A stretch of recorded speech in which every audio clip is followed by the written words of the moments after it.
मैं अक्सर स्टूडेंट से सवाल करता हूँ, पहली क्लास के अंदर इंट्रोडक्शन होता है, मैं उनसे पूछता हूँ कि आप क्या चाहते हैं, आपका सबसे बड़ा आपका ख्वाब क्या है, आप ज़िंदगी में क्या करना चाहते हैं।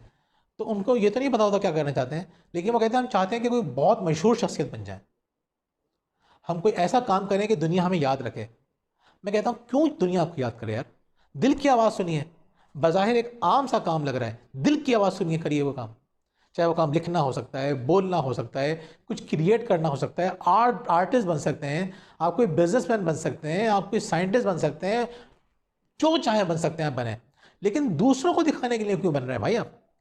अपने दिल की आवाज़ सुन के अपनी खुशी के लिए बने ना आप। ये बात लोगों के समझ में नहीं आती। दुनिया को दिखावे के लिए जो आप काम कर रहे होते हैं, दिखावा शिर्क है। लोग नेकियां भी इसलिए करने लग जाते हैं कि दुनिया को दिखाएं। खतरनाक चीज़ है। अपने बच्चों को समझाइए कि अच्छी ज़िंदगी गुजारने के लिए, पुरसुकून ज़िंदगी गुजारने के लिए मशहूर होना ज़रूरी नहीं है।